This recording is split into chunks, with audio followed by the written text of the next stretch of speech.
Buenas tardes. Hoy vamos a ver a Juan José Sebrelli en un diálogo con Bernardini. Sebrelli es sociólogo y ensayista. Al momento de nuestra conversación tenía 82 años. Bueno, yo les voy a dar un comentario que busqué sobre uno de sus libros que se llama Buenos Aires, Vida Cotidiana y Alienación, publicado por primera vez en 1964. Buenos Aires, Vida Cotidiana y Alienación fue un libro señero y un éxito editorial. En 2003, Juan José Sebrelli le añade un prólogo y un ensayo nuevos. Buenos Aires, ciudad en crisis, consigue así asignarle una continuidad evasiva, sobre todo por animada y profusa, los instrumentos infalibles de su actividad creadora y crítica.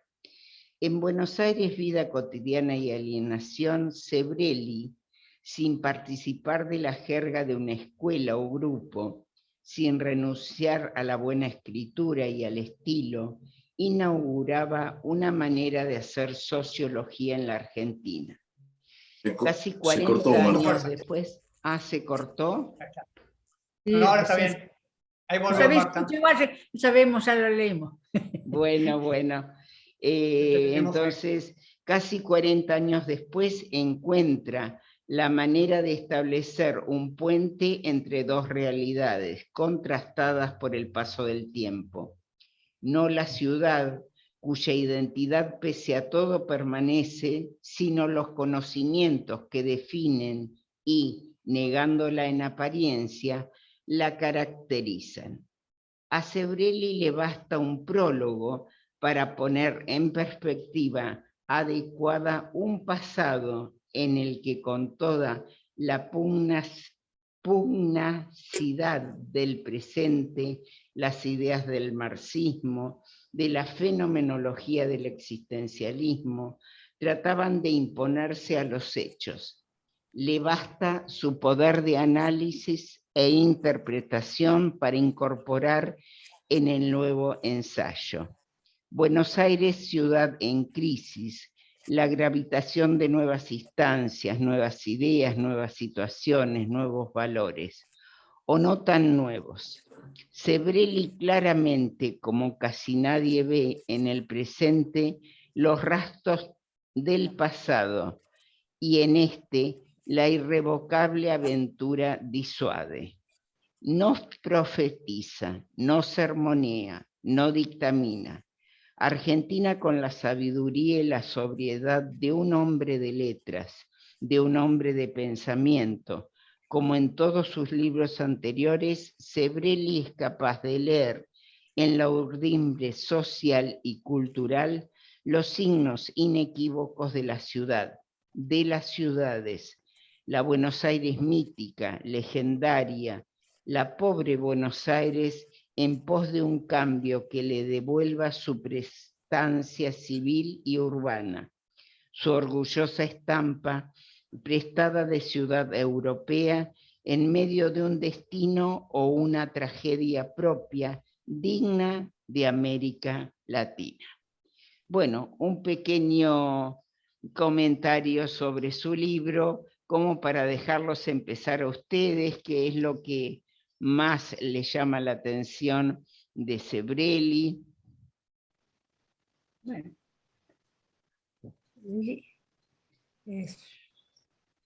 Sebrelli es un señor ermitaño, evidentemente, porque le gustaba la soledad. Él no sabía vivir con gente, vivía siempre solo, no tenía amigos prácticamente, hasta grande, que después de grande ya en la universidad se encontró con chicos que son bastante parecidos a él. Bien. Porque a él le gustaba, a él lo que le gustaba o le gusta era escribir sobre la vida cotidiana de la ciudad. Y además también le gustaba el cine. Perfecto. Me gusta mucho ver el cine. Y bueno, y ahí por ahí se encuentra con gente que sí, que son casi iguales que él. Primero 2, después 3, y después el padre y el hijo. Bien. Sí, a Raúl le gustaba nada más que escribir, nada más. Es todo lo que Bueno, le perfecto. gustaba. Vamos a tomar el principio que nos está dando Estela, que se trata de un hombre muy solo. Creo que es el aspecto más destacado del diálogo, que se refugia en la escritura. Pero es un escritor que sin haberse recibido de sociólogo es muy envidiado por los sociólogos. O sea que tiene un talento natural aquí para escribir y algo que no le dio la universidad ni le dio el título, sino que es bastante natural. De todas maneras, esta escritura es su refugio, es su sentido también. Él quiere, sí, Martín. No, decía que se te cortó un poquito nomás. Ah, se corta, Pero evidentemente. poquito fue. Poquito, bueno. Entonces, estábamos hablando de la soledad y la escritura. Hay una conexión entre las dos cuestiones, ¿sí? Ser solo y escribir como refugio, como defensa, como algo muy terapéutico.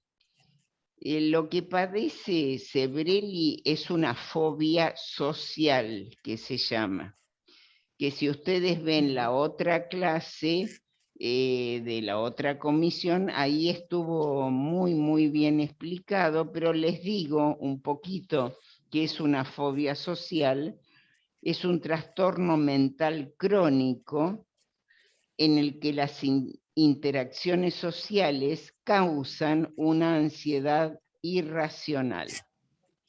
Para las personas con trastornos de ansiedad social, las interacciones sociales cotidianas son motivo de ansiedad irracional, miedo, timidez y vergüenza. Los síntomas incluyen miedo excesivo a situaciones en las que uno puede ser juzgado, inquietud por pasar vergüenza o sufrir una humillación y preocupación por ofender a alguien, ¿sí? Hay muchos síntomas de la fobia social, muchos síntomas físicos, como temblores, sudoración, enrojecimiento del rostro, y se evitan las situaciones sociales. Es decir, ¿cuándo se debe consultar ante esto? Si se temen situaciones sociales normales, porque causan incomodidad, angustia o pánico, porque no se pueden hacer directamente, es decir, siempre hay una ansiedad como lógica, hasta ustedes como alumnos por ahí pueden tener una cierta ansiedad antes de conectarse, o yo como profesora cierta ansiedad o cierto nerviosismo al conectarme, pero uno lo supera como inmediatamente, ¿vieron? Esto no es fobia social. El que tiene fobia social, directamente, supónganse un profesor que la tiene, no podría dar la clase, porque esto es una cierta exposición, una cuestión, ustedes me pueden preguntar algo que yo no sé, es decir, la persona está muy expuesta aquí, cumpliendo este rol. Entonces, hay gente que no puede comer delante de los demás, por ejemplo, que no puede tener una cita, que no puede tener, es decir, hay cuestiones muy paralizantes en la vida. Entonces, ¿cuándo se debe consultar al psicólogo? Cuando realmente esta cuestión social muy común afecta la vida de la persona. Y esta persona es medio ambigua porque a mí me parece que la ha afectado un poco su fobia social, ¿sí? Sin embargo, tiene unas defensas muy significativas con esta cuestión Y entonces lo deben haber visto en varias partes del diálogo ambivalente. A ver si fue así. Sí, Martín. Sí, absolutamente. Lo primero que digamos, me impresionó mucho es autodidacta, un hombre tan inteligente. En realidad, la imagen que tengo es de un francotirador con buena puntería y muy buena mirada. Bien. Pero un francotirador, solo, autodidacta, nunca terminó una carrera universitaria y la verdad que tiene con qué. Exacto. Y justamente la academia lo despreció, digamos, lo ninguneó. En realidad, bueno, era la época, pero básicamente por dos temas, por su condición de homosexual y además justamente porque no reverenciaba a nadie. Él decía lo que se le ocurría y lo que pensaba y a otra cosa. Bien. No concurría, digamos, digamos a lo habitual de la academia. Bien, bien, gracias Martín. Él dice que no es marginal, ¿no? Dice que es paradójico, pero que no es marginal. La marginalidad es ser secundario, poco importante, ese es el concepto de marginalidad. Y él dice que en realidad él es paradójicamente marginal, porque dice que es marginal respecto a las instituciones, pero resulta que escribe libros, y está en lo que está diciendo Martín, ¿no es cierto? Fíjense, como en dos extremos se maneja, y me parece que hay varias partes en sus respuestas donde se ve esta ambivalencia, ¿no? No sé, Liliana, si te había quedado alguna idea que no te dejé expresar. No, yo pensando, ¿no?, en el diálogo, él en un momento dado, en la época de la dictadura militar, que él se queda sin fondos, qué sé yo, le daba clase a chicos sábados y domingos, o sea que no es tan antisocial en algunos momentos de su vida. Sí, o sea, si podía tener 10 chicos,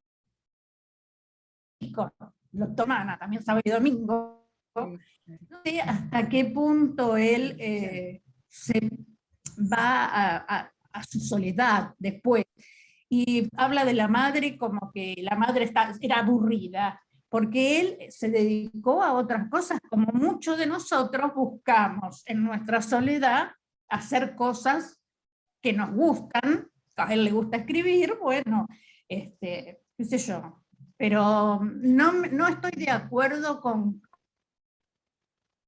el de las fiestas, con lo que él dice de su cumpleaños, con su mamá y su papá, que cuando tuvo 20 años dijo basta. Es como que él niega un montón de cosas para mí, ¿no? O sea, niega lo que, o sea, él se crió en un lugar humilde, que esto, pero bueno, es como que, económico, no sé, hay algo de él que no me cierra. O sea, Bien. ¿por qué se tanto a estar solo y con el portero y la chica que le hace las cosas? No.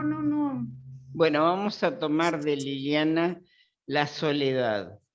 Esta soledad es bastante como elegida en parte por este hombre, ¿sí? Pero fíjense que es lo que quiere él. Él se pone a leer en un restaurante, como es conocido, se pone a leer como para que no lo molesten, y dice que está estudiando, entonces lo saludan, qué sé yo, y bueno, y después se queda solo. Esta es una elección.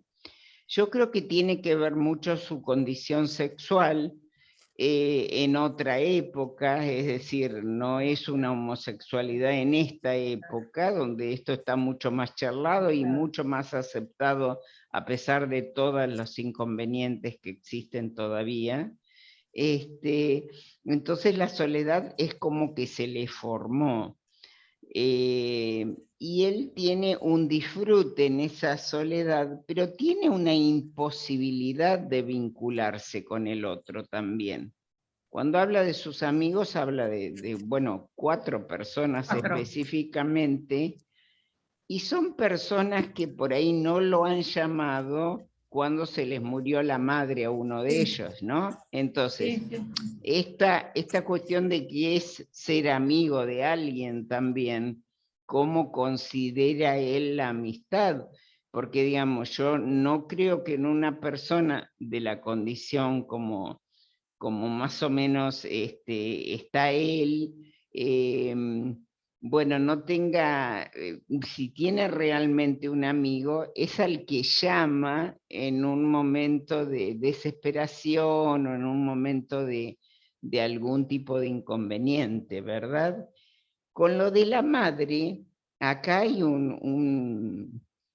como les digo, un cierto desprecio hacia la madre, ¿no? Que es aburrida, o sea, él decía que perteneció a una familia tonta y aburrida, ¿no? Y una de las razones es porque la mamá no leía, y es lo que dice Liliana, es decir, miraba televisión, bueno, no, ignoro el grado de desarrollo intelectual de su mamá, pero bueno, hay como un desprestigio de esta figura materna, una cierta bronca pareciera hacia la mamá. Sí, Martín. La sensación también que me quedó es que en realidad él no quiere a nadie. Qué feo. Nunca hay afectos. Sí, sí. Claro, porque a las personas que las nombra, que bueno, uno no sabe si fueron sus amigos o sus parejas, pero es una relación bastante aséptica. Es decir, no hay sentimientos, esa es la sensación. La Perfecto. otra cosa es, honesto, pero él empezó con la sociología cuando todavía estaba en pañales. Él fue el primero, digamos, así en términos masivos, quiero decir. Nadie hablaba de esos temas, nadie miraba esos temas, o solamente los que estaban, digamos, como derivación de la filosofía, pero nunca llegaba a nosotros, a los comunes. Está.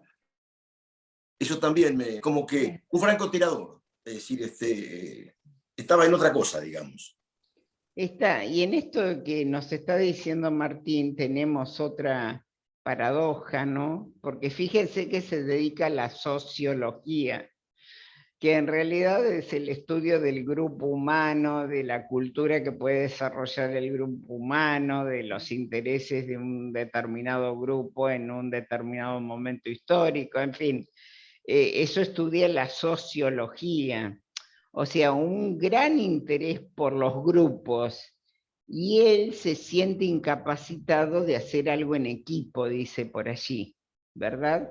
O sea que este hombre en este momento no conseguiría trabajo seguramente si fuera un joven, porque una de las cuestiones fundamentales que se buscan actualmente para cualquier trabajo es la empatía y la posibilidad de trabajar con los otros.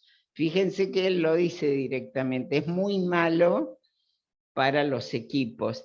Y acá en lo que decía, volviendo a lo que decía Liliana, de que les daba clase, bueno, no sé si es el momento que él dice que da clases clandestinas, no sé si Liliana bueno, pero yo creo que eso es otra cosa también, no es porque él es sociable, digamos, sino porque acá estaba también como en algo tramposo, entre comillas, o como en algo oscuro, oculto, donde se podían exponer las ideas y él daba clase un poco también como algo muy bueno para él, ¿entienden? Pero no sé en qué grado era una generosidad para que el otro también descubriera. Le venía muy bien a él lo que hacía. Va, yo lo leí desde ese lugar, ¿no? Él Sí, ponía las reglas. Claro, claro. No, y aparte esto de, y Liliana lo dijo también, es un caso donde a uno le queda la sensación de que es un hombre muy solo, muy, muy solo, pero que hay algo extraño también en todo esto, ¿no? Queda como oscuro también en algunos aspectos, ¿sí? Por supuesto es un diálogo que no tiene por qué decir todo, que eso también podríamos ir a unos conceptos, porque en este grupo me parece que no se han tratado. Cuando yo lo vi totalmente disociado en su discurso, totalmente ambivalente, lo que decimos nosotros, ¿no? Y entonces yo les quiero dar el concepto de público, de personalidad pública y personalidad privada, y de personalidad social y personalidad individual, atribuyendo a esto disociado. La personalidad se manifiesta en dos planos, público y privado, y no siempre coinciden. En la personalidad pública, la manera de funcionar es coherente con el proceso de socialización, persona o máscara. Es lo que se manifiesta en contacto con los demás. Nosotros en este momento de la clase estaríamos mostrando la personalidad pública. ¿Se entiende? En la personalidad bien integrada, la imagen íntima y la pública coinciden sin conflicto. La persona que se siente cómoda con la personalidad pública y acepta para sí su yo íntimo, su personalidad privada. Para otros, en cambio, la forma íntima de su personalidad se encuentra mal protegida en el contacto social. Amenaza cada instante traspasar la persona o se siente descubierta a los ojos de los demás a través de una personalidad social lábil. Aquí aparecen ciertas emociones como la vergüenza y la timidez. A veces sucede que el individuo no puede construir una personalidad íntima totalmente aceptada y ciertos contenidos son rechazados como inaceptables y construyen una capa de personalidad menos accesible, más bien inconsciente. Ahora les doy el concepto de personalidad social. El hombre, más que cualquier otro ser vivo, nace con un conjunto de potencialidades que solo progresivamente en el transcurso de su existencia alcanzan realización. Unas se desarrollan por el proceso natural de la maduración biológica y otras merced al aprendizaje. Este aprendizaje es la socialización. Y hay que considerar que si bien la personalidad es individual, la personalidad es una confluencia de cualidades innatas del individuo y de su reciprocidad con el medio. Se habla de una personalidad social que se llamó personalidad básica o de base. Es la configuración particular psicológica de los miembros de una sociedad dada y que se manifiesta a través de cierto estilo de vida sobre el cual los individuos bordan sus diferencias singulares. Entonces, acá se entendió, a ver lo que dije, de público y privado y de la personalidad social. ¿Qué quiere decir? ¿Que nosotros tenemos una personalidad social y una personalidad única? No, no, no. Tenemos una personalidad nosotros, ¿sí? Pero tenemos como base una personalidad social. ¿Por qué? Y porque hemos nacido en determinado grupo social, en determinado tiempo histórico, en determinadas circunstancias. Esto nos da como una urdimbre común a todos los individuos. Esto, como decíamos antes, en nuestra época o hace varios años atrás, no se consideraba la homosexualidad como se considera actualmente. Esta cuestión, por ejemplo, está todo, ¿eh? Vieron que con los bebés, que dormir boca abajo, que dormir boca arriba, cuestiones de épocas.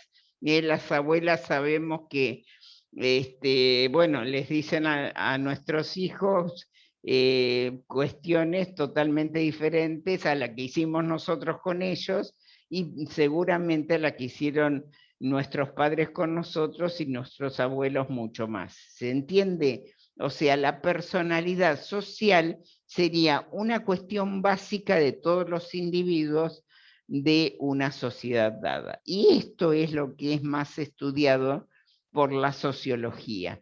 Y fíjense cómo está su vida dividida entre el vecindario y vivir en un departamento y un barrio atractivo, entre el ser anónimo y ser muy conocido por la gente, el poder a través del tranvía pasar de un barrio, llegar a la avenida Corrientes y entonces hacer ahí como un traspaso. Él dice que viajar en tranvía es un viaje, ¿no?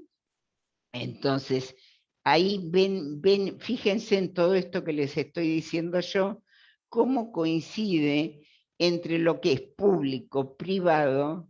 Él evidentemente tiene esta urdimbre social, que es la que manifiesta en sus escritos también, ¿sí?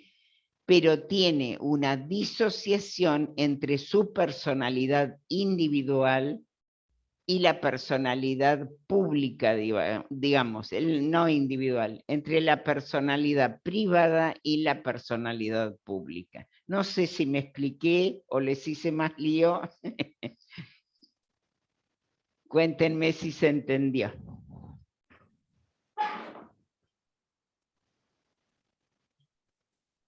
Sí, Martín, sí, adelante. Sí, es interesante esa parte donde habla lo que vos decís. 12 cuadras separaban de Constitución a Corrientes, Bien. digamos, sería el Obelisco, o más o menos. Y cómo cambia todo, cómo en ese viaje cambia, porque además él hace referencia a, dice, cómo ha cambiado la fisonomía del barrio. Es decir, como de alguna manera ya se ha estandarizado, son todos iguales. No hay características particulares en algún barrio. Él salía a pasear y veía cosas diferentes. No, es como que, digamos, no sé, la modernidad o lo que sea, estandarizó, hizo que todo sea más o menos parecido. Me dio una sensación de tristeza eso, una sensación de, bueno, ahí ustedes en Bahía lo ven, porque, qué sé yo, salvo Villamitre, la conciencia de lo común, de la vereda, de la plaza, de lo que, en fin, el barrio, se perdió un montón, no existe casi. No existe. Y es un valor que no va a volver, me parece. Bueno, Exacto. Él hace referencia a eso y me pareció casi tierno, diría.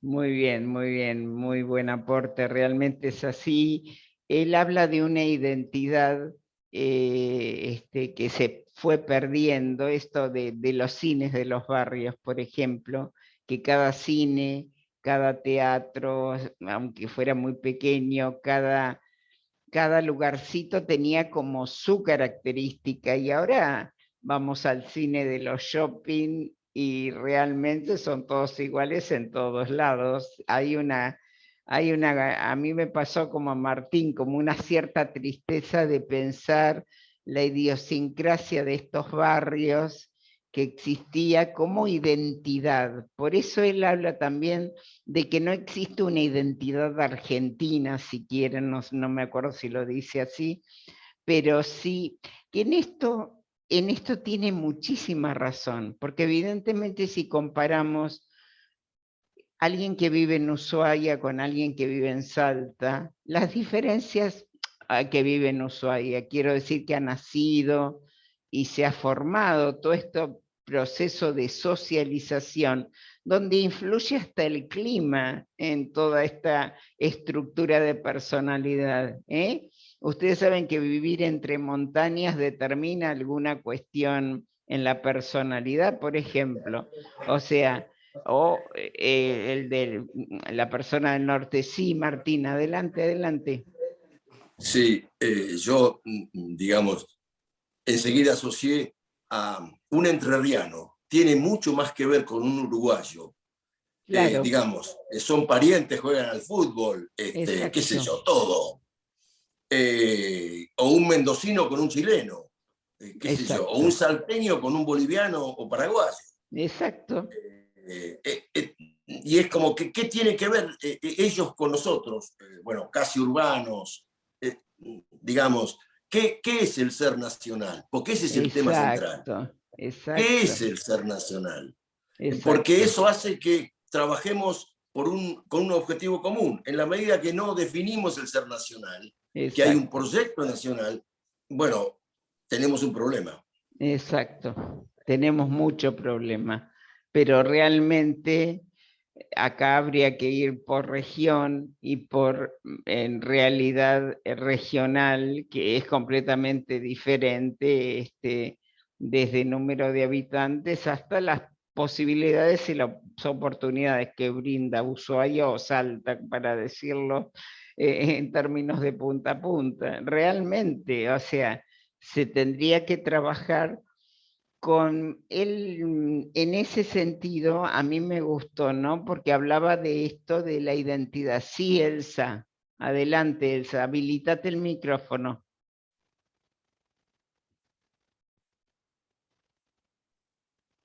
Ahí está.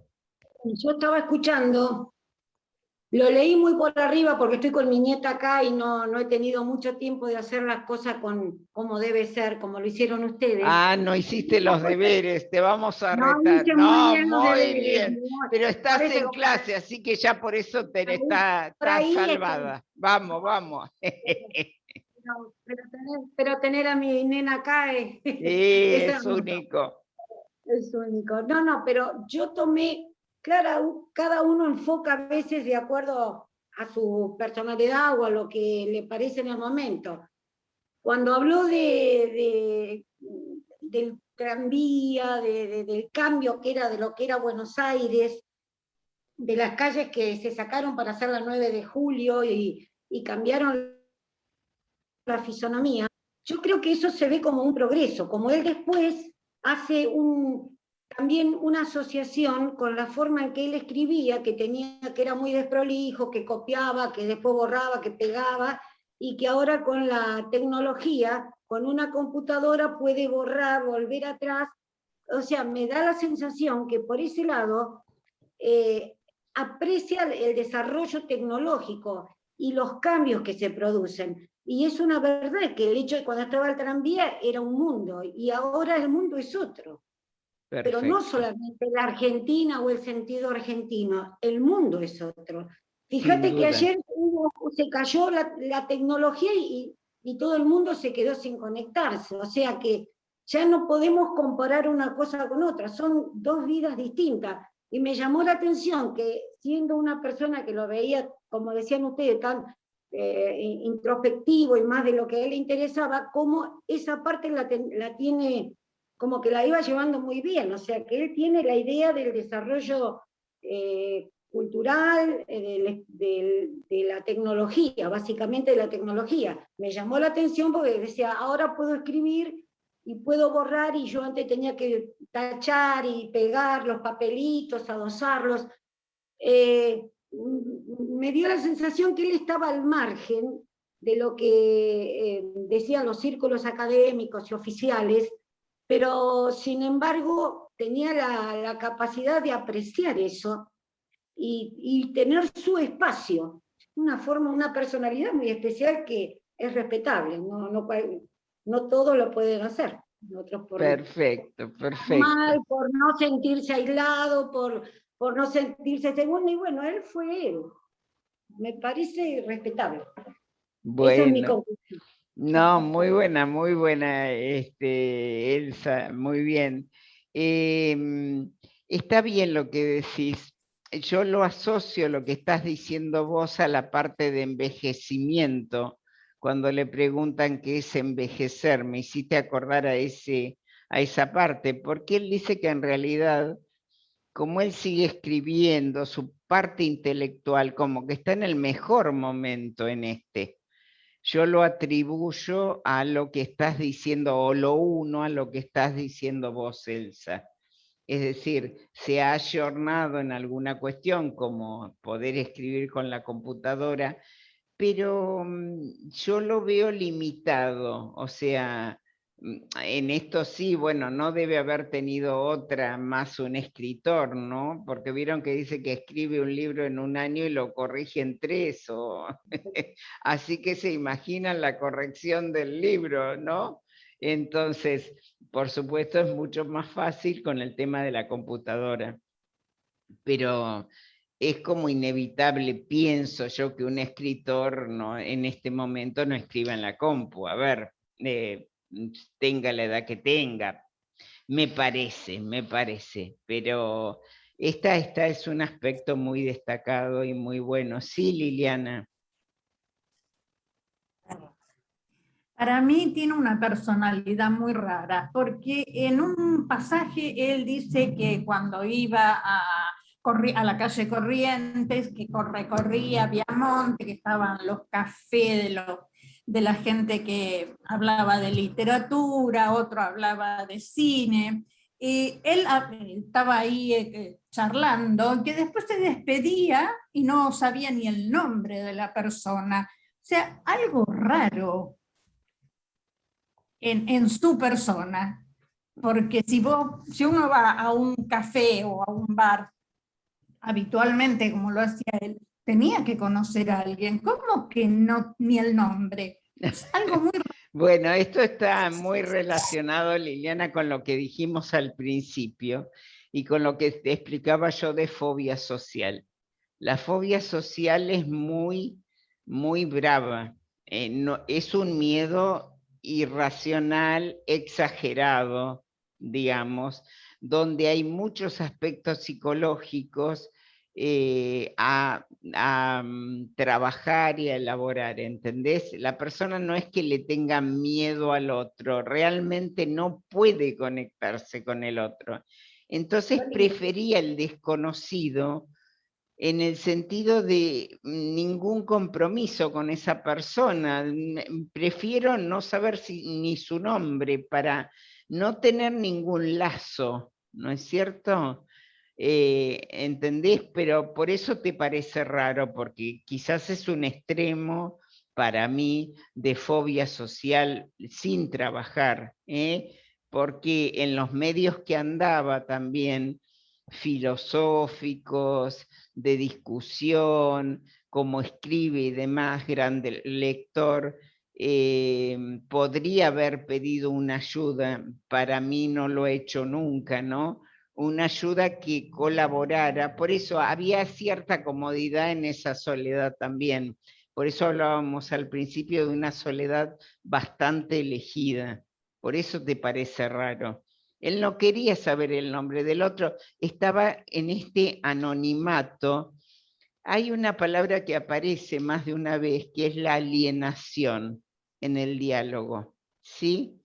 La alienación desde el punto de vista individual es la pérdida de identidad. Ser un alienado es no saber quién soy, ¿sí?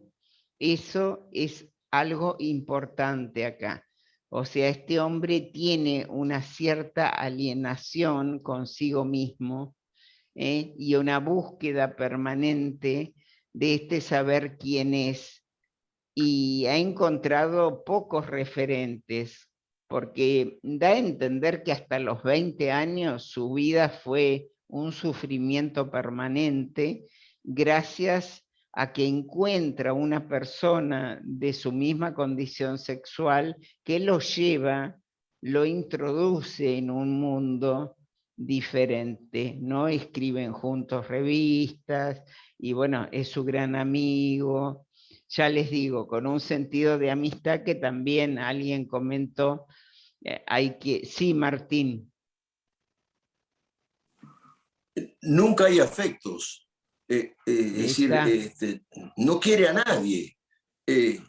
Habla mal de la madre, nunca habla de hijos, nunca habla de familia. Es como que es yo decía por eso un francotirador, obviamente extremadamente lúcido, porque mira cosas que otros no miraron y nos ayuda, pero hay una carencia de afectos que medio difícil de sobrellevar, porque con su rumia analiza tanto los temas, y los analiza bien en mi mirada, bueno, y en la de muchos, pero la falta de compromiso afectivo es dura, en fin, no es habitual. Yo creo que esto tiene que ver con una condición de un vínculo muy estrecho con la madre, que precisamente es el origen de su condición sexual, y que en realidad ha sido un vínculo en el cual él ha podido desarrollar como un aspecto, una parte de su personalidad, pero en el resto quedó atrapado en un vínculo materno, ¿sí? Y entonces es esta cuestión de no compromiso, o como dice muy bien Martín, la verdad que me encanta el modo, no quiere a nadie, aparece como desafectivizado totalmente, ¿sí? Pero está imposibilitado de conectarse con el otro. A ver, está imposibilitado directamente. Para esto es medio metafórico, pero acuérdense de la parte de que él dice los almuerzos de Mirta Legrand, donde la gente va no a comer, sino a ser comido. Esto es una cuestión existencialista de Sartre muy, muy fuerte, muy fuerte. Es decir, él no se sienta en un grupo a comer, y precisamente acá está la fobia social otra vez, ¿sí? Porque tiene un gran temor a ser comido directamente. Y fue comido metafóricamente, y esto merecería una explicación psicológica y psicoanalítica más amplia, por su madre. Fue devorado por su madre. Entonces no pudo desarrollarse, no pudo ser. A su vez es una persona, un escritor conocido, y que mucha gente lo lee, lo sigue, está. Y tiene esta partecita, es como que hay una partecita que toda esta energía del sí mismo la ha podido canalizar y muchas veces sublimar. Cuando le preguntan por la sexualidad, él dice que tiene menos sexualidad que antes, ¿sí? No la niega en ningún momento. Dice que pasa por periodos.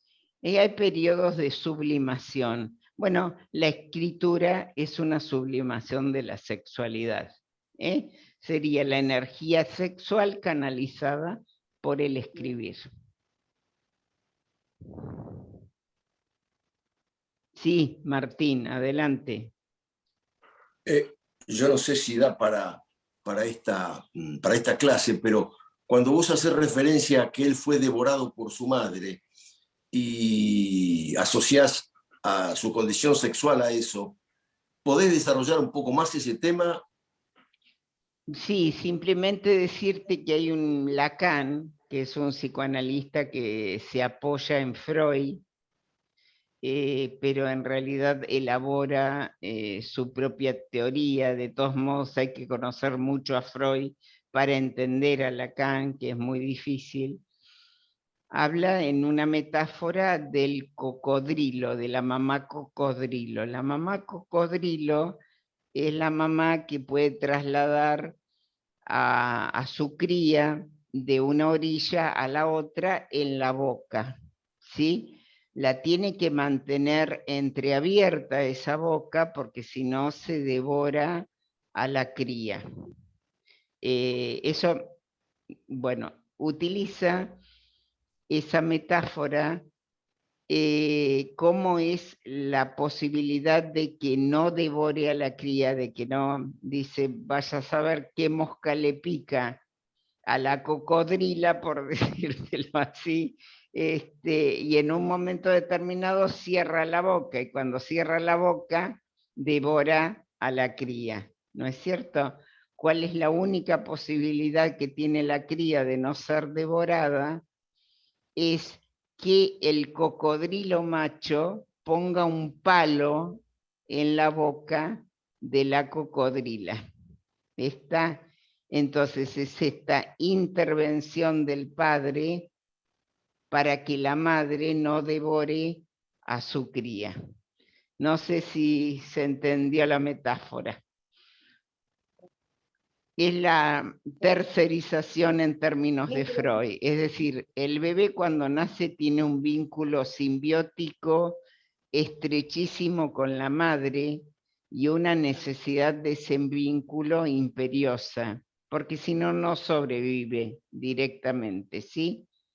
Pero en determinado momento de esa evolución tiene que tercerizar, decimos, los psicólogos, el padre. ¿Qué significa?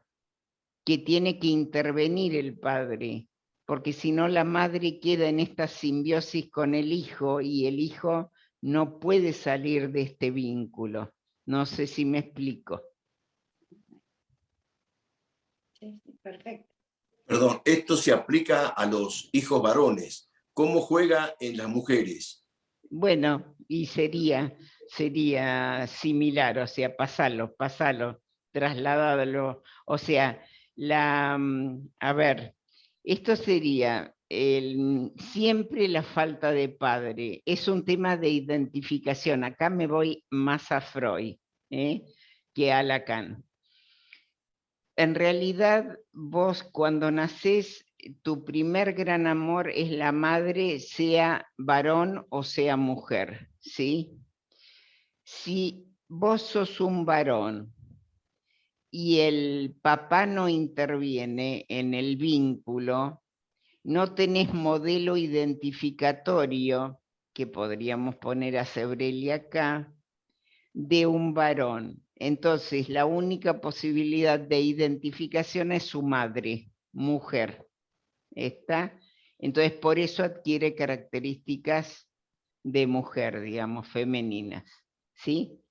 Si vos sos una nena, te estás en vínculo con tu madre porque naciste y estás en ese vínculo y la tenés a la madre como también modelo de identificación, pero necesitas también al padre, ¿sí? Como para que rompa esa unión también tan significativa entre madre e hija, ¿sí?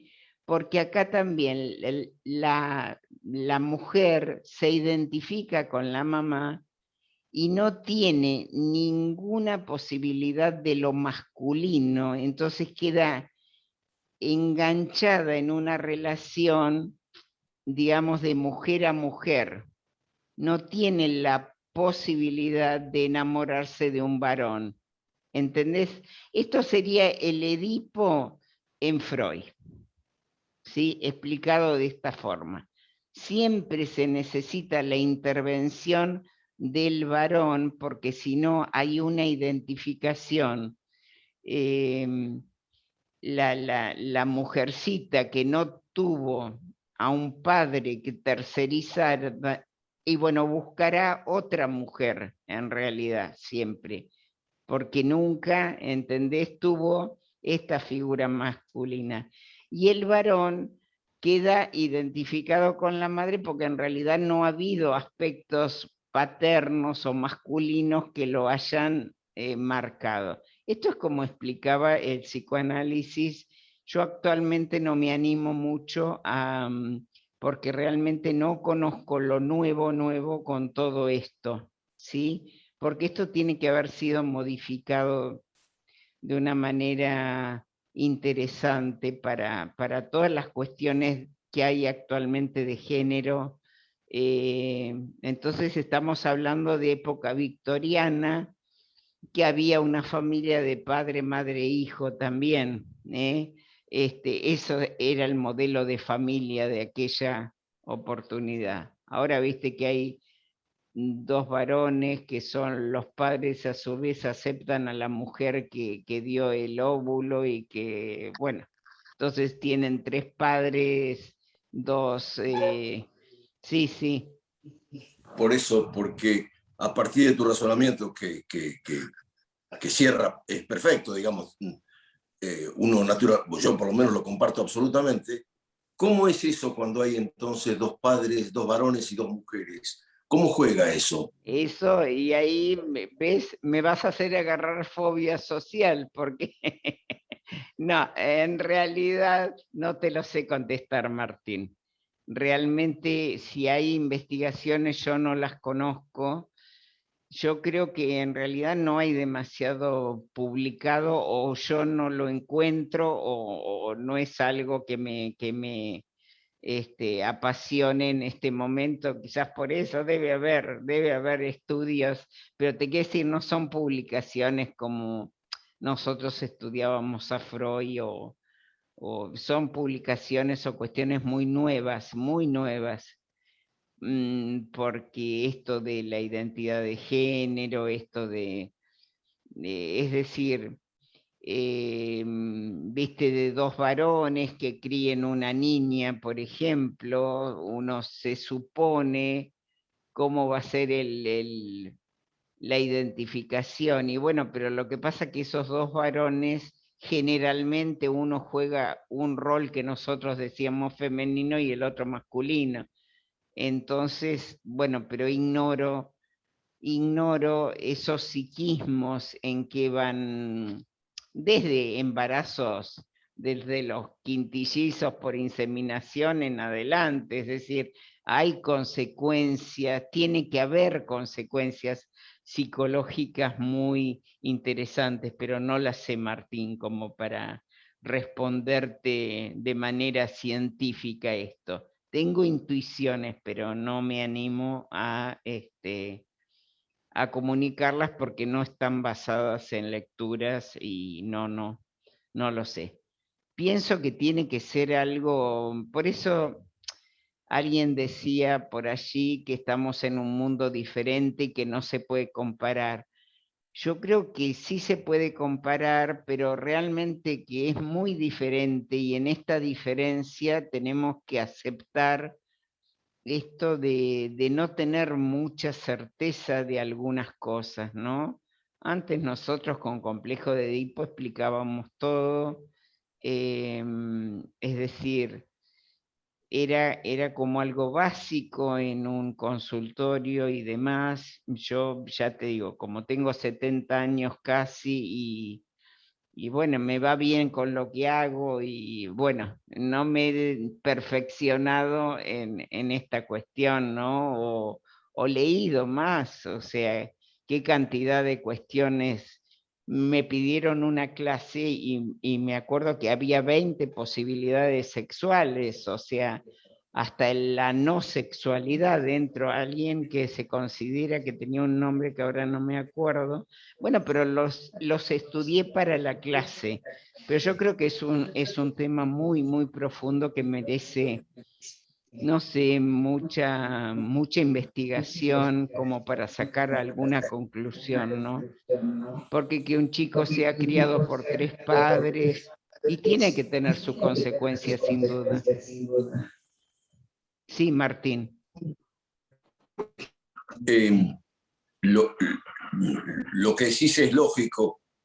A mí me parece que en realidad es reconciliarnos con la realidad.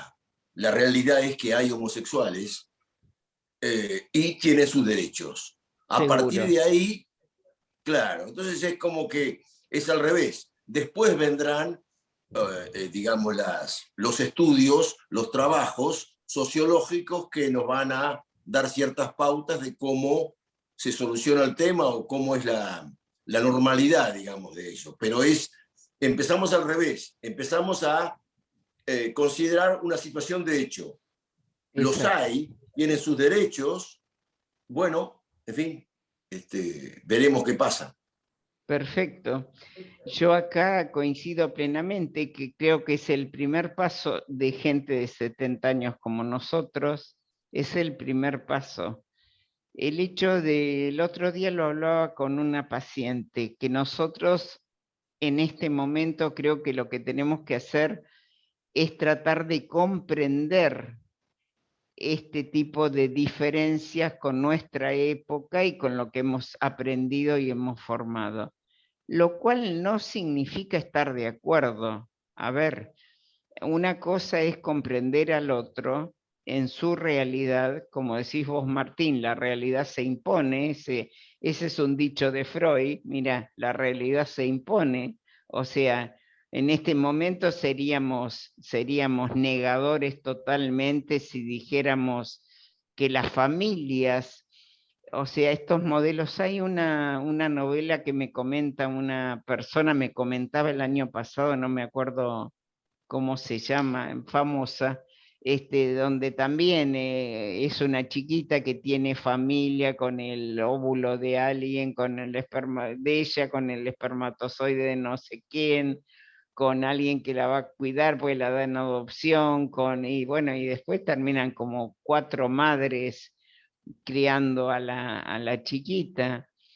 Entonces, uno dice, bueno, acá en un tema de identidad, ¿cómo se juegan estas 4 personas con identidades diferentes y con también aportes a esta chica desde diferentes lugares? A ver, quien la tuvo en la panza, quien puso el espermatozoide, quien la adopta, entonces...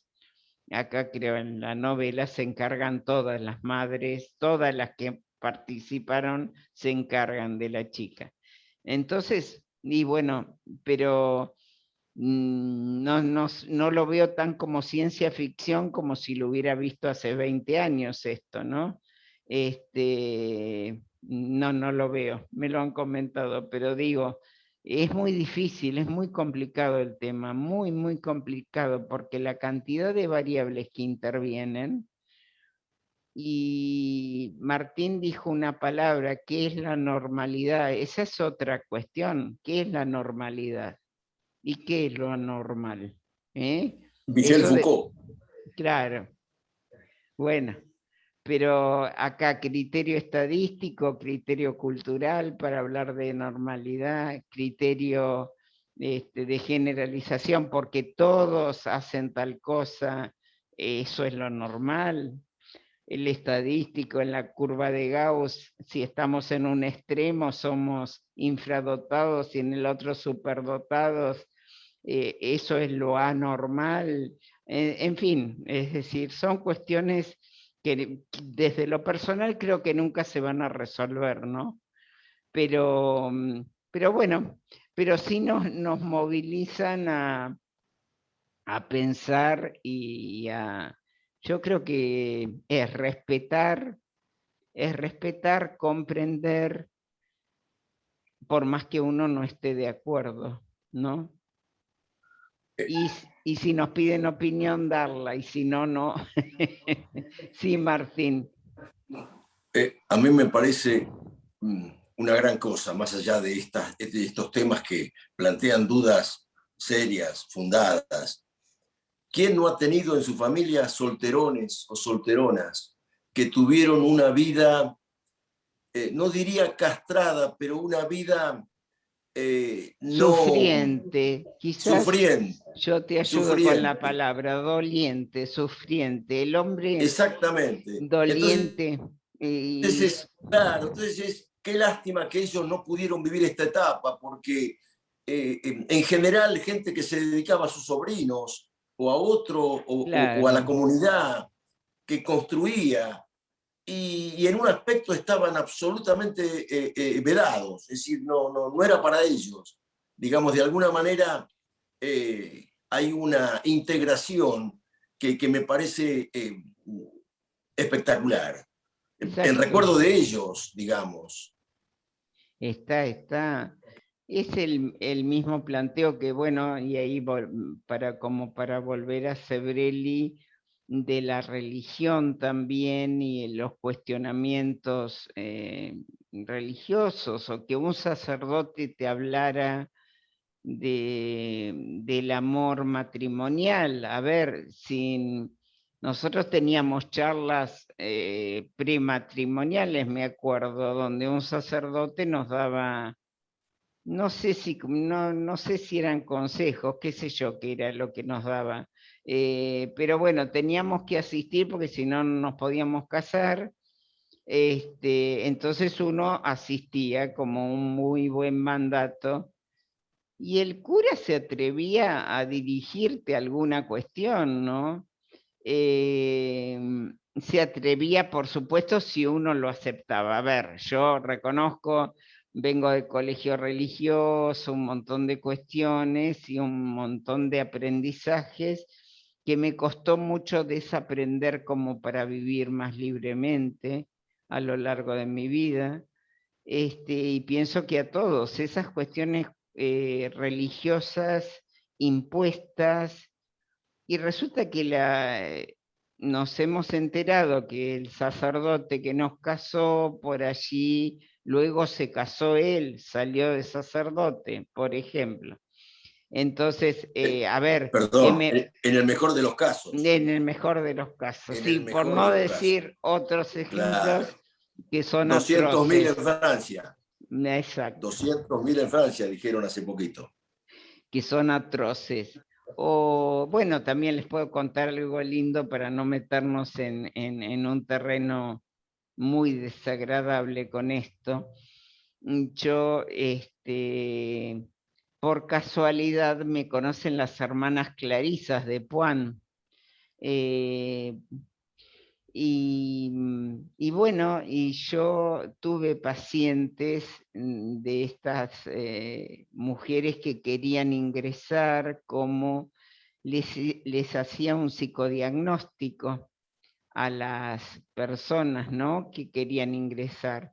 Bueno, y me creían mucho. Ahora hace un tiempo que no me solicitan mis servicios, pero decirles que hasta en el área religiosa se han dado cuenta de la importancia de que si alguien ingresa a ser religioso, realmente es una vida muy complicada, aunque ustedes no lo crean, y tienen conflictos como todo ser humano, y son personas del mismo sexo, a ver, donde unen generación. Vieron que hay veces, bueno, ya casi no se da, pero vivir con el abuelo, el nieto, la persona, por ahí hay 3 generaciones en una casa, ya cada vez hay menos de esto, pero en estos casos vivían 5 generaciones juntas.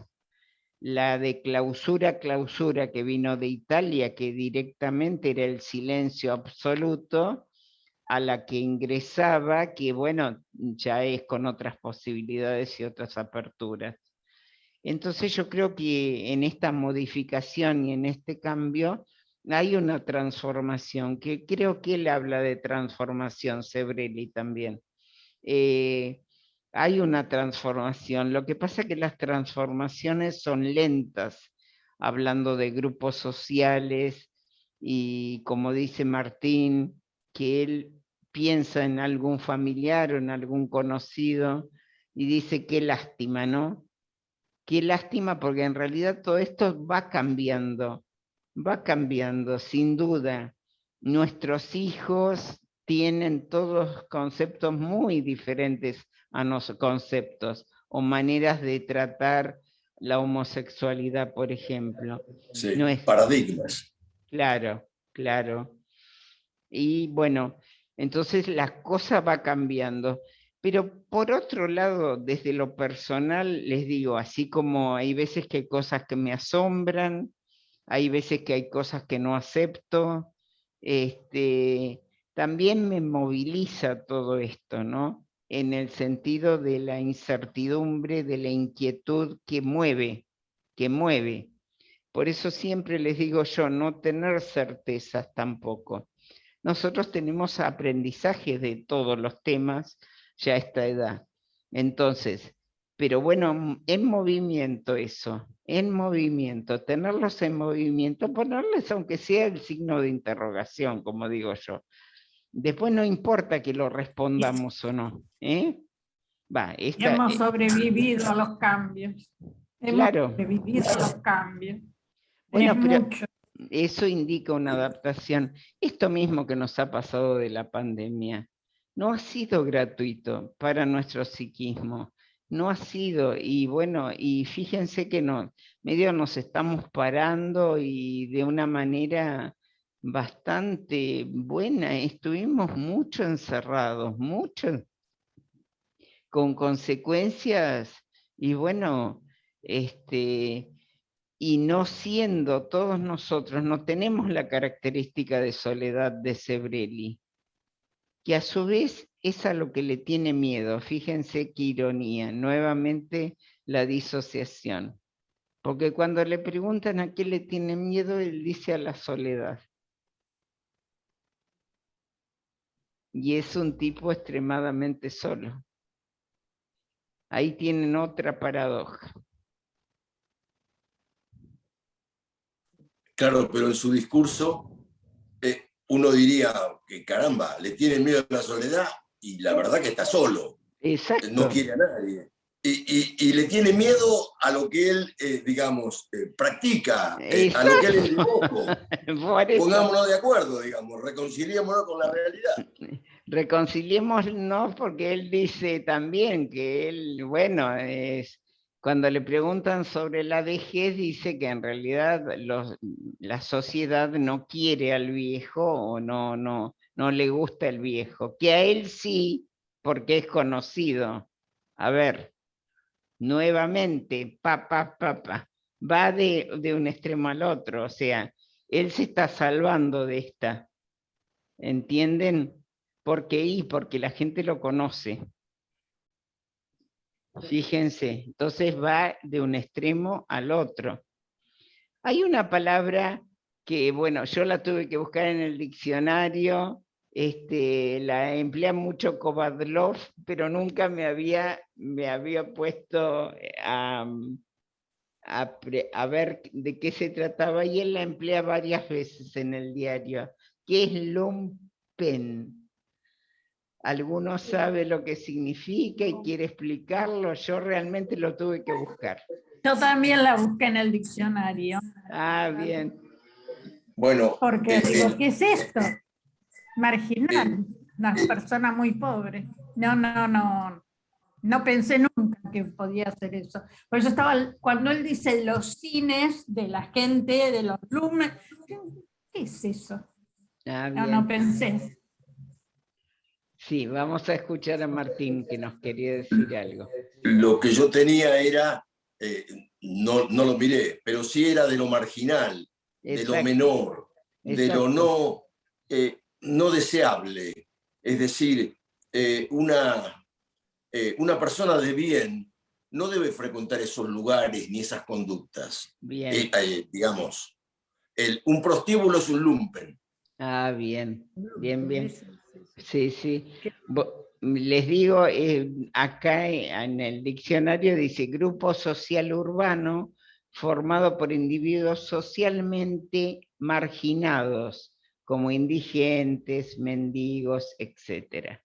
Bueno, pero perfecto, es lo que nos está diciendo Martín, ¿no?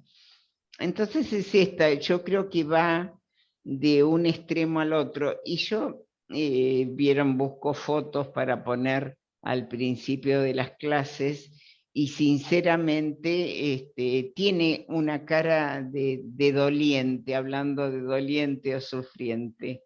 La verdad que su cara no es muy como alegre. Dice en un momento, el paciente se ha muerto, cuando está hablando del lumpen y de los barrios. A ver, ¿qué quiere expresar ahí? ¿Qué les les parece? El paciente se ha muerto.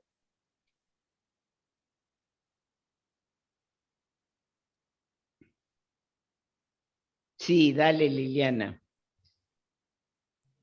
Por lo que él dice ahí es que la gente ya no, o sea, lógico, no es la época de que él era chico o era adolescente, que no sale a caminar, que no está en la vereda, porque antes se usaba tomar mate en la vereda, hablar con el vecino, la gente hablaba. Hoy en día eso no existe, que la gente va al trabajo, viene, se encierra, y la única, o sea, ve televisión y el único contacto es por internet.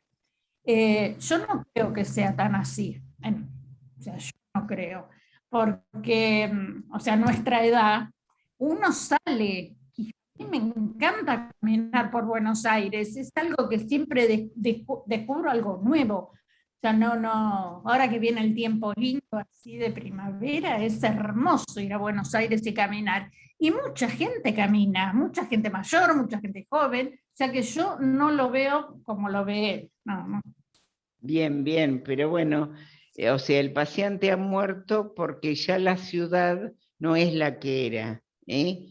Cada barrio tenía una personalidad distinta, volvemos a esta distinción de lo que es personal, de lo que es barrial, con sus características.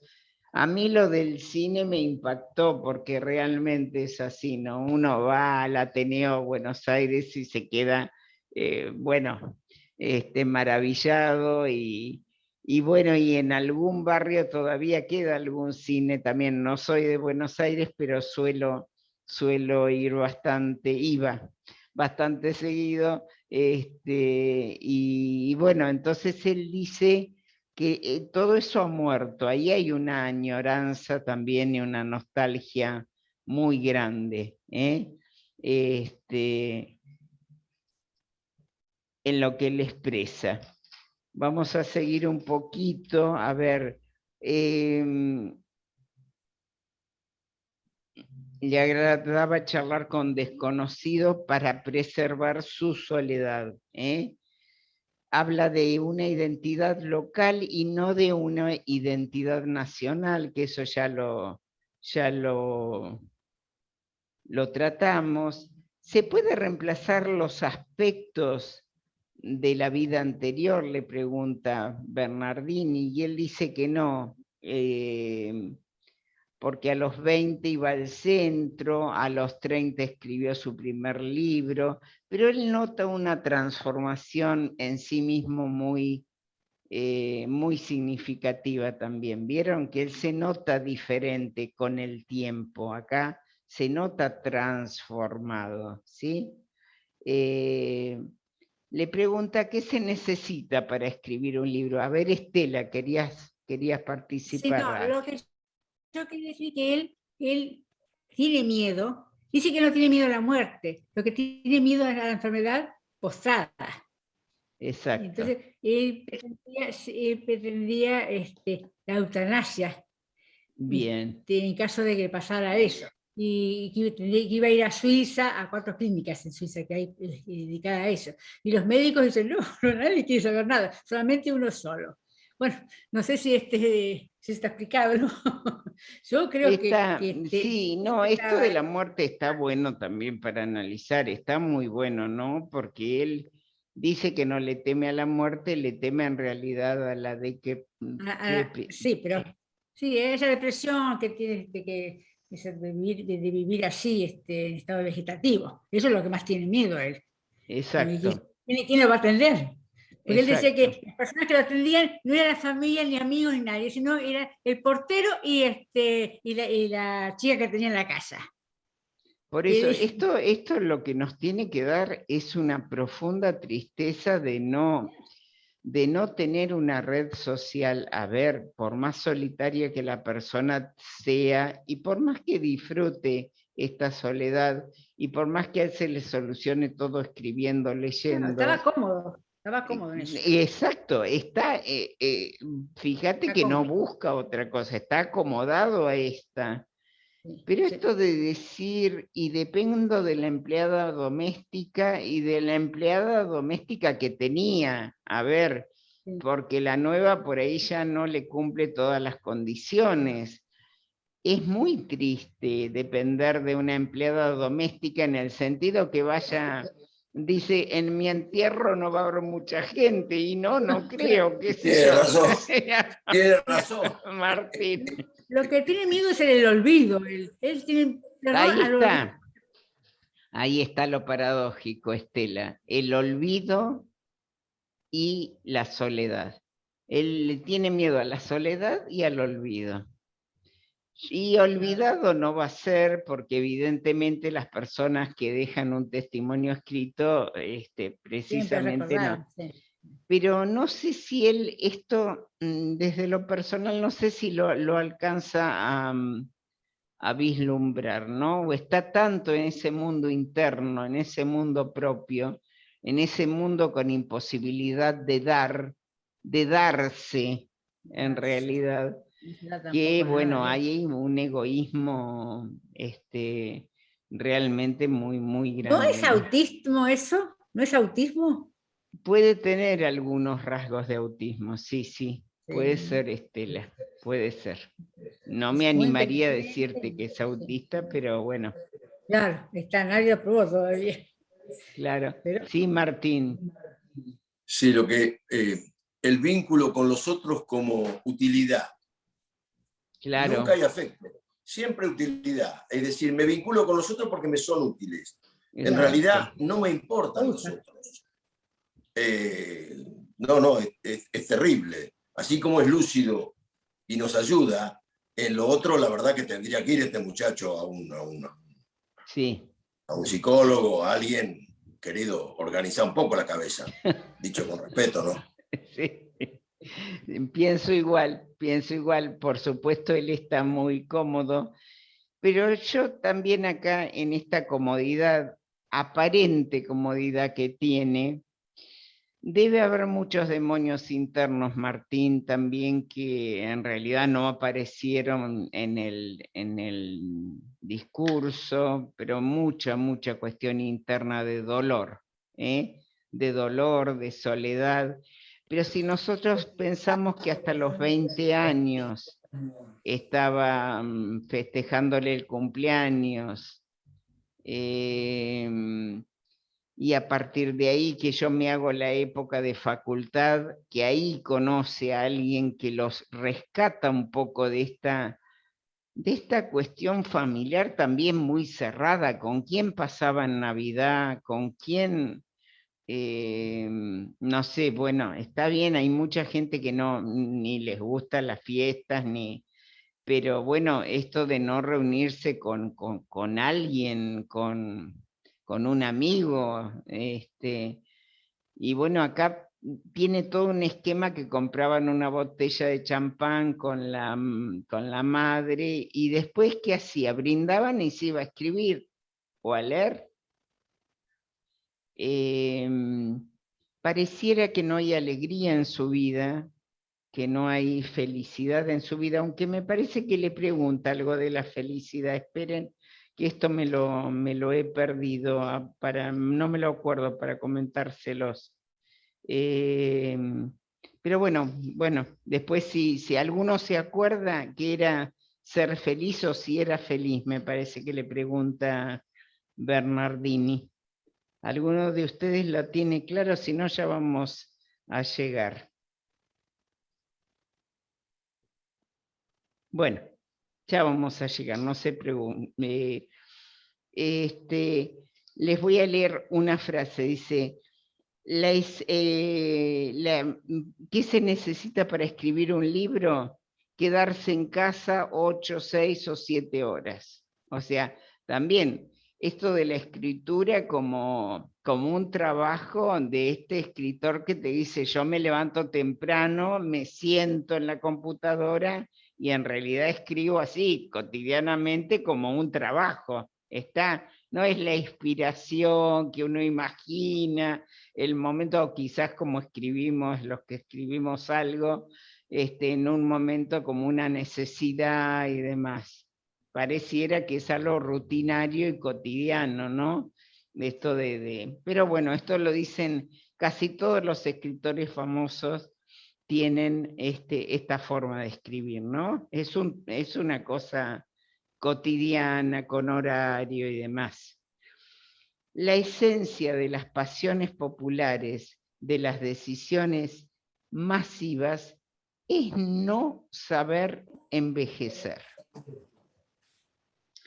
Entonces le preguntan, vamos Martín, ¿sí? Me parece que ahora me acuerdo. ¿Por qué él hace referencia al no tener religión y no tener equipo de fútbol? Digamos, yo recuerdo que un amigo me decía eso, si yo tuviese un equipo de fútbol del cual soy fanático y una religión, ya está, yo soy feliz. Porque Bien. tengo el tejido que me sostiene.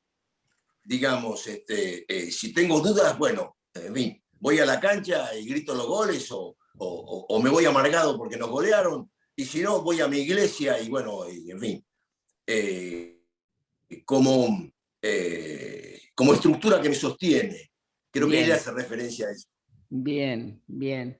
Sí, y hace referencia también a esto de lo agnóstico y ateo, un agnosticismo light o un ateísmo light, no recuerdo tampoco, porque me parece que hace una diferencia que tampoco llego a entenderla en él, ¿no? Sé lo que es ateísmo y agnosticismo, pero él no sé si lo expresa claramente. Bueno, pero les vuelvo a leer la frase. Dice, la esencia de las pasiones populares, de las decisiones masivas, es no saber envejecer. Entonces, le pregunta a Bernardini, ¿cómo es saber envejecer? A pesar de algunos cambios, no me siento de la edad que tengo, dice. Es que esto lo leyó en Sartre, ¿eh? En algunos aspectos no he cambiado. Intelectualmente avanzo. Libro que escribo hoy no lo hubiera escrito hace 30 años. ¿A qué vivo? A ver, eso lo sabemos todos nosotros, ¿sí? Hace 30 años no éramos los que somos hoy.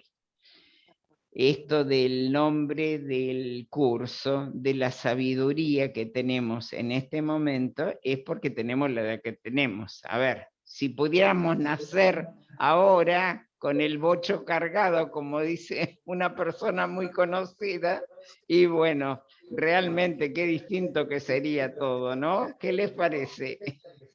Qué terrible sería si lo cambiamos. Claro, bueno. Sería terrible. Uno quiere ser joven, pero con la experiencia de ahora. Ahí está. Bueno. Después sigue diciendo que escribe mejor los libros en la computadora, que se ha disciplinado a esta edad, ¿no? Que era muy indisciplinado. Escribo un libro por año cada 2 años, no escribí durante la dictadura porque nadie lo iba a publicar. Y bueno, y nombra algo que siempre digo yo, que nuestro deterioro, entre comillas, o nuestro avance de la vejez se nota en el cuerpo. Dice, a nivel físico hay declinaciones. Me canso un poco. No tengo enfermedad. No estoy mal, aunque me haya olvidado de tomar la pastilla. Bueno, algo se olvida este señor, bueno, cualquier coincidencia con la realidad, bueno, yo sé que a ustedes no les pasa, pero por las dudas. Y les pregunta otra pregunta, ¿por qué es un tiempo de transformación? Se transforma, se cambia la memoria inmediata, pero la gran memoria queda intacta. Les preguntan qué es la religión para él, y la religión para él dice que es un evento. También lo busqué en el diccionario, como para poder charlar con ustedes. Y dice, un evento es un acontecimiento de cierta importancia. ¿Ustedes me escuchan? ¿Estoy bien? ¿Sí? Porque recién me puso conexión inestable.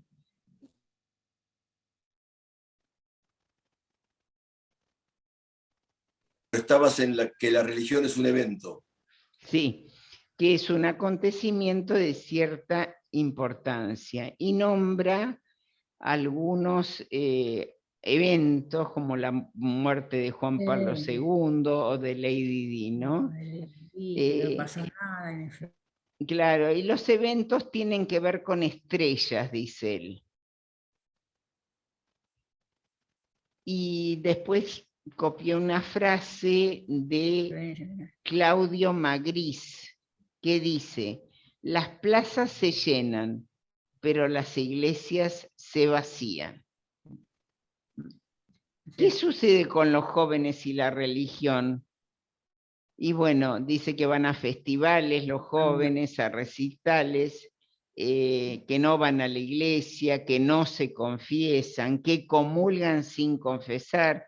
Acá también vemos un mundo interno muy de culpa. A ver, con esto de un super yo muy severo que se le tiene que haber estructurado con el deber ser. ¿Está?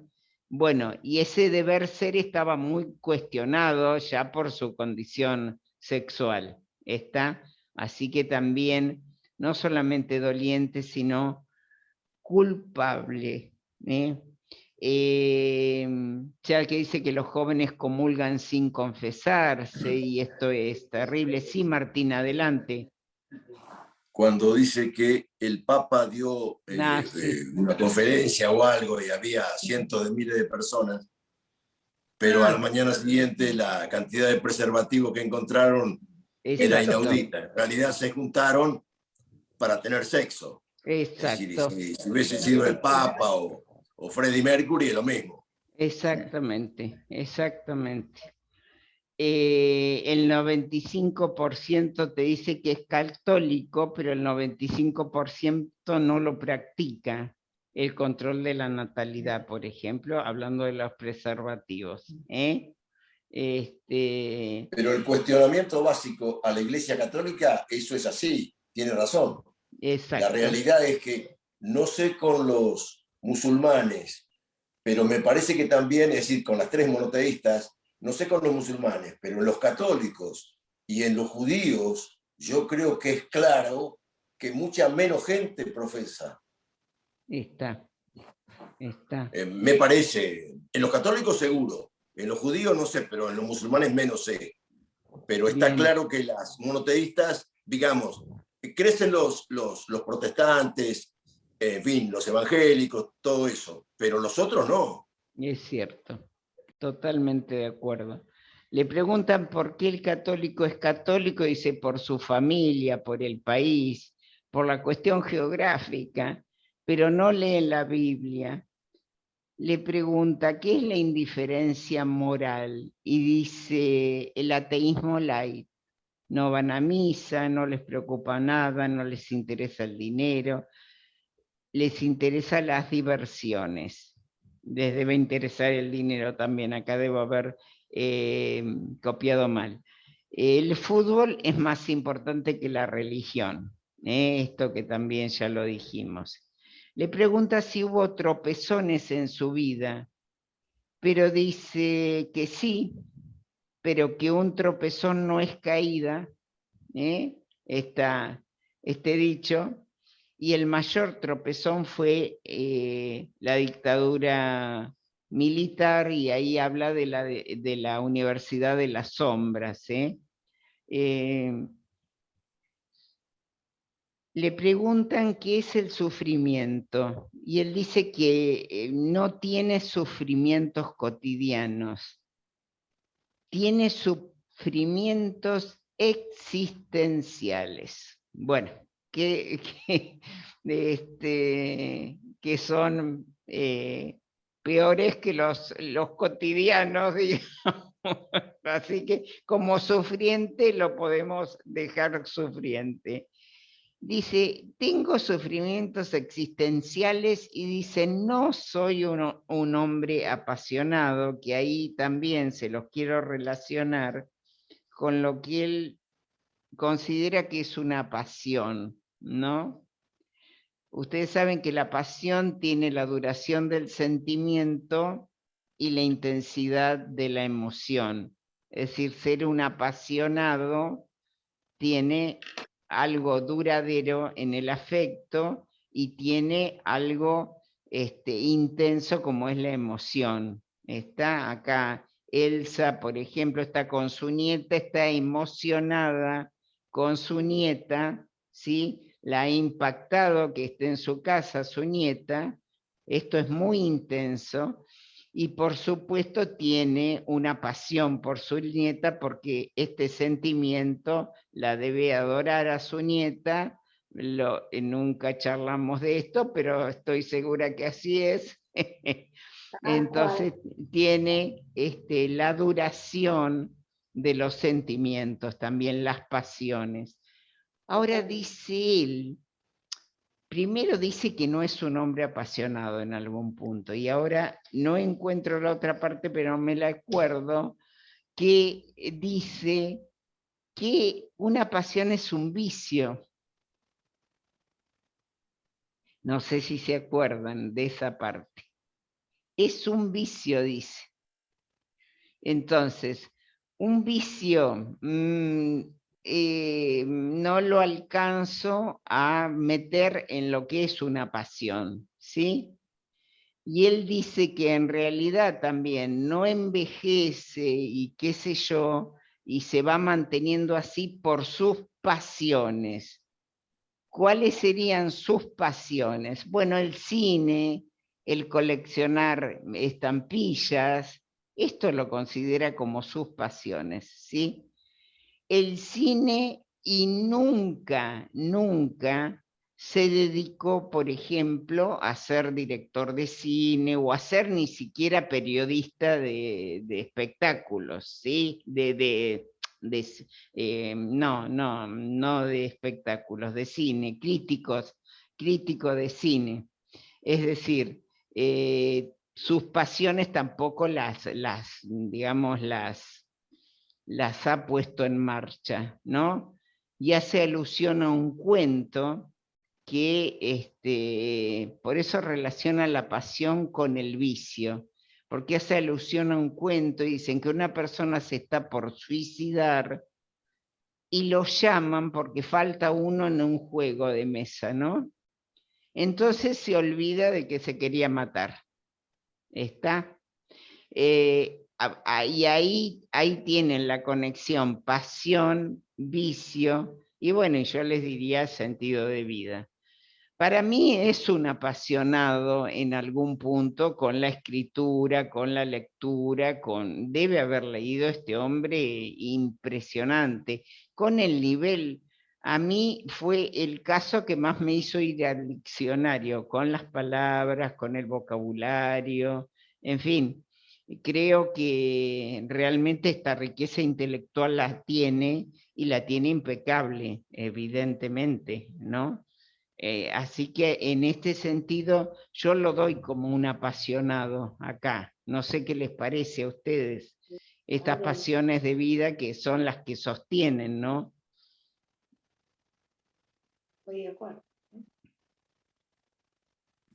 En realidad me parece que su pasión es defender su postura. Él adentro debe saber que es incoherente, todas las cosas que vos nos has mostrado de sus contradicciones. Y su pasión es esa, su pasión es mostrarnos un Sebrelli que es una parte de él. Hay una parte que él se preocupa porque no aparezca. Sí. Esa es su pasión. Sí. Y el escribir ¿no es cierto? Yo les cuento que tengo un nieto de España que me vino a visitar acá. Decirles hola. ¡Qué A ver. bonito! Estás de abuela. Estoy de abuela. Hola, hola. ¡Hola! Es hermoso. Él se Realmente. llama Lucas. Hola, hola Lucas. Hola, Están Lucas. hablando, mira. ¿Cómo te va, Lucas? Bueno, que Elsa haga lo mismo. No, ahora salió con la Andá con mamá. los papás que tengo que seguir la clase. Andá, andá. Te debes ir a pasear. Adiós, adiós. Una belleza y una bendición. Bueno, gracias, gracias. Vamos a seguir con Sebrelli, que nos queda muy poquito. Así que, bueno, sí, Martín, adelante. ¿Ves? Hay un tema interesante ahí. La nueva cultura de los jóvenes que muchas veces no quieren tener hijos. Ese sería un tema interesante alguna vez para hablar, ¿no? Muy bueno, muy bueno. Y en realidad estábamos hablando con mi hijo que ha venido de España. Prefieren tener perros, Martín, y uno ve Exactamente. Pero a parejas muy jóvenes con 3 perros, por ejemplo, en la plaza. Los vemos nosotros acá en Argentina. En Europa ni te cuento. pero uno lo ve la cantidad de veterinarias que venden cosas para animales, Exacto. que antes eran no, y ahora, por eso, ese cambio de paradigmas otra vez, sería bueno que nos lo analices, lo desmenuces. ¿Cómo no? ¿Cómo no? Vamos a ver, lo tengo que estudiar. Vos me querés dar trabajo, Martín, ¿eh? Trabajo. ¿Cómo es esta historia? A ver. ¿Sabés qué pasa? Que cada 15 días, ¿viste? Es Antes mucho. era toda la semana, ahora cada 15 días. Eso es para que no te aburras. Entonces te dan trabajo. Si no te aburres. Bien, bien. No, no me aburro yo, no. Pero bueno, medio para culminar, le preguntan que creo que se comentó si le teme a la depresión de la vejez, y él dice no. Escribiendo mi último libro, no le teme, que es el mejor es el último, y empezará a escribir otro. O sea, sigue refugiado en la escritura, que me parece que lo ha salvado como persona.